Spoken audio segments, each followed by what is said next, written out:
Iran के power plant पर हमला 5 दिन के लिए टाल दिया गया। पहले यह लिमिट 48 घंटे की थी जो आज समाप्त हो रही थी, लेकिन उससे पहले अमेरिकी राष्ट्रपति ट्रंप का ये सोशल मीडिया पोस्ट आ गया। अमेरिका और ईरान के बीच बातचीत सकारात्मक हो रही है। ट्रंप के बयान के बाद कच्चे तेल की कीमतों में भारी गिरावट देखने को मिली है। ट्रंप के बयान के बाद ब्रेंट क्रूड $96 प्रति बैरल तक पहुंच गया।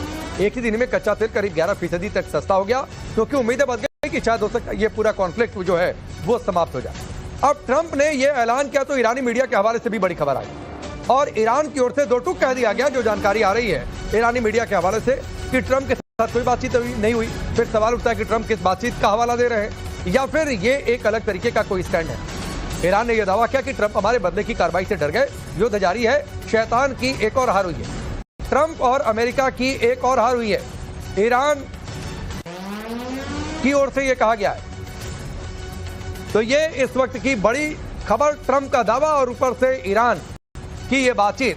और दो खास मेहमान इस वक्त हमारे साथ जुड़े हुए हैं, एयर वाइस मार्शल पीके श्रीवास्तव सर और हमारे साथ शैलेंद्र सिंह सर जुड़े हुए हैं। आप दोनों का बहुत बहुत स्वागत है। श्रीवास्तव सर, पहला सवाल आपसे, क्या माने युद्ध समाप्त होगा? पहला ट्रेलर है उसका। क्या आपकी आवाज आई नहीं, दोबारा रिपीट करेंगे? मैं ये पूछ रहा हूं सर, ट्रंप ने जो कहा है कि 5 दिन के लिए पावर प्लांट पर हमला नहीं करेंगे, कुछ बातचीत है, चल रही है, तो क्या ये माने कि पहला संकेत, पहला ट्रेलर युद्ध के समाप्त होने का? राकेश, ये मॉर्निंग में हमने कहा था आपके ही शो में, आपका नवभारत के ही शो में, कि ये चीज एग्जीक्यूट नहीं की जाएगी, क्योंकि इसके बदले में जो ईरान अपना हमला कर सकता है वो बहुत खतरनाक होगा। उसने कहा है कि हम डीसैलिनेशन प्लांट्स पर हमला करेंगे, हम सारे पेट्रोकेमिकल कॉम्प्लेक्सेस पर हमला करेंगे, और ये सारे के सारे बड़े वल्नरेबल टारगेट्स हैं। और आप समझ लीजिए, जहां तक सवाल है गल्फ कंट्रीज का, जीसीसी कंट्रीज का, यूएई जो है डीसैलिनेटेड वाटर पर 80% डिपेंडेंट है, और कतर जिसने इनको जहाज दिया है बोइंग 747, वो 100% डिपेंडेंट है। तो ये सारे लोग इतने डिपेंडेंट हैं, उन लोगों ने कहा होगा ये आप क्या कर रहे हैं, ये महामारी मच जाएगी, ये पता था कि नहीं होगा। लेकिन एक बात मैं यहाँ आपको बताना चाहूंगा कि ट्रंप के ऊपर विश्वास अब ईरान कैसे करे। और ट्रंप ने जिस तरह वहां लीडरशिप खत्म कर दी है, अली लारीजानी मौजूद थे, उनको भी खत्म कर दिया। अब वहां कौन है बातचीत करने की? आपने एक फर्स्ट लेयर की लीडरशिप खत्म कर दी, सेकंड लेयर की लीडरशिप खत्म कर दी, थर्ड लेयर की लीडरशिप खत्म कर दी, और इसीलिए ईरानी मीडिया ये कह रहा है कि हमसे तो कोई बातचीत नहीं हो रही है। तो ये ट्रंप जो आपने मुद्दा उठाया है कि क्या ट्रंप ऑफ रैम्प करने की कोशिश कर रहे हैं, बिल्कुल सही उठाया है कि ट्रंप का जितना विरोध डोमेस्टिक कॉन्स्टिट्यूएंसी में हो रहा है, जितना विरोध उनके अपने कांग्रेस में हो रहा है, जिस तरह से अप्रूवल रेटिंग उनकी गिर रही है, वो ऑफ रैम्प करना चाहते हैं। लेकिन अब उनको ये भी है कि अपनी नाक भी रखनी है, ऑफ रैम्प भी करना है, तो उनको ये कहना पड़ेगा कि मैं जीत गया। नहीं तो मैं कह रहा हूं कि जीत जाऊंगा, लेकिन शैलेंद्र सर, ईरान जो कह रहा है, जिसका जिक्र श्रीवास्तव सर ने भी कर दिया कि भाई कोई बातचीत हो ही नहीं रही है, वो तो हमारी चेतावनी से डरे कि हमने कहा था कि आपके ठिकानों को हम टारगेट पर ले लेंगे, जो आपके एनर्जी इंफ्रास्ट्रक्चर इधर है, उससे ट्रंप डर गए।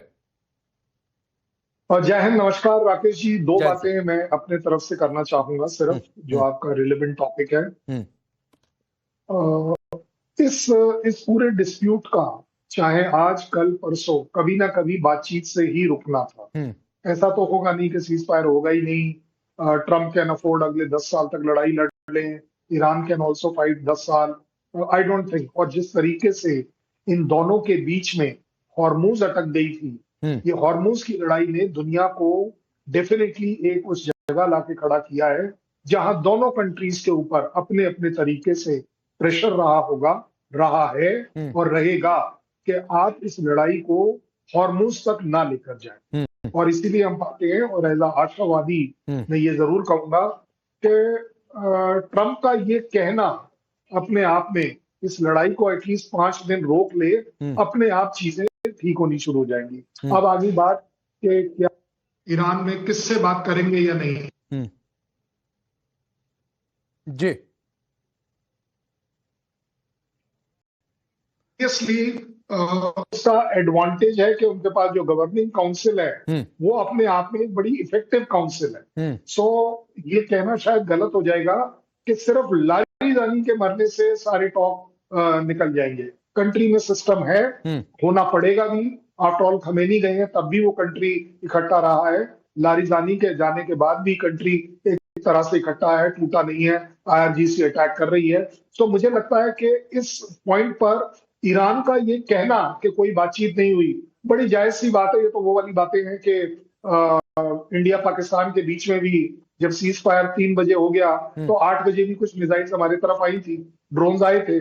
तो इस तरह का छोटे मोटे हरकत और इस तरह की स्टेटमेंट देना मुझे लगता है शायद नहीं, लेकिन एक बातचीत है श्रीवास्तव सर, जो एक बात शैलेंद्र सर ने कही, मुझे ध्यान आ गया कुछ दिन पहले ट्रंप ने यह कहा था कि Iran was about to surrender, लेकिन वहां कोई था ही नहीं।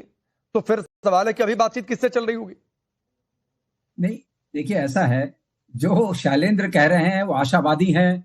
आशावादी लोग बातें करते हैं, मैं भी आशावादी हूं। लेकिन हम ये एक मुद्दा है कि आप पहले जिनसे बात करना चाहते हैं उससे अली लारिजानी की बात नहीं है, वो सारा आपने लीडरशिप खत्म कर दिया। जब तक लीडरशिप नहीं रहेगी किसका प्रभुत्व रहेगा? और जो काउंसिल की बात कर रहे हैं और काउंसिल एक्सपर्ट्स की भी जो बात हो रही है, एक्सपर्ट सेलेक्ट करते हैं तो मुस्तफा खामिनी का भी पता नहीं है, उनके तो सिर्फ लिखे हुए दस्तावेज आ रहे हैं। तो इन सब के परिप्रेक्ष्य में अगर आप देखें तो आपकी बात बिल्कुल सही है। बात करने के लिए वो जानबूझ के इसको थोड़ा सा ट्विस्ट कर रहे हैं इरानियंस भी, कि बात करने के लिए आपने हमारे लीडर्स को छोड़ा नहीं। अब कह रहे हैं हमारी बड़ी बातचीत हो रही है।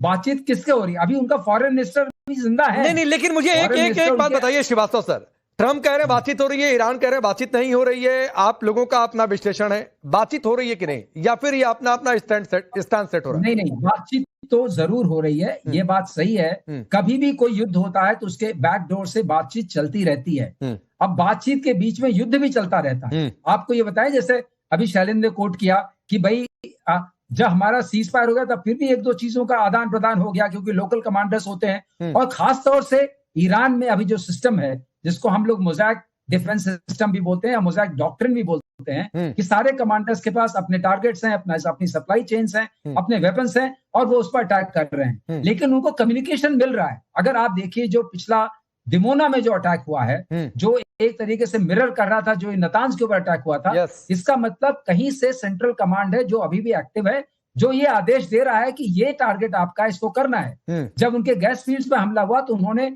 आप देखिए, कतर के गैस फील्ड पे हमला किया। तो ये जो चीजें हो रही है वो मिरर कर रही हैं। तो somewhere somebody is, some system is working and that system is working. तो बातचीत नहीं सर, लेकिन हमें तो शैलेंद्र सर उस सिस्टम से मतलब है कि भाई ये समाप्त होगा कि नहीं होगा, क्योंकि आज प्रधानमंत्री ने कहा कि कोरोना जैसी एकजुटता की जरूरत है, जंग लंबी खींची तो एनर्जी क्राइसिस होगा, जाहिर सी बात है, और हमें एकजुट होकर बहुत संभल कर इस दौर को पार करना होगा। तो क्या वो नौबत नहीं आएगी? आज तो हर आम आदमी, हर हिंदुस्तानी यही सवाल जानना चाहता है कि क्या वो नौबत नहीं आएगी? सिर्फ हिंदुस्तान नहीं, दुनिया की सारी कंट्रीज चाहेंगी इस समय, जो बिहाइंड दी चैनल या डिप्लोमेटिक चैनल, एम्बेसी चैनल, सभी चैनलों के ऊपर बात ये जरूर हो रही होगी कि जनाब इसको रोकना है, क्योंकि अगर एक बार हॉर्मुज से रिलेटेड ट्रुप्स डिप्लॉय हो गए तो उसके बाद ये लड़ाई लंबी खिंच जाएगी। और ये लंबी लड़ाई यूएस के डेफिनेटली फेवर में नहीं है, ईरान के भी फेवर में नहीं है। अगर यूएस की बात करें, यूएस का तो सिर्फ 2% ऑयल है, क्या स्टेक्स पर है? 7% क्रूड, 2% लिक्विफाइड, क्या कितना बड़ा उनकी डिपेंडेंसी है? और लेकिन उनकी डिपेंडेंसी है अपनी सुप्रीमेसी की, डोमिनेशन की। इसलिए मैं कहता हूं दोनों कंट्रीज अपनी अपनी जगह पर गलत तरीके से अटके हुए हैं और पूरी दुनिया अफेक्ट हो रही है। वहां से मुझे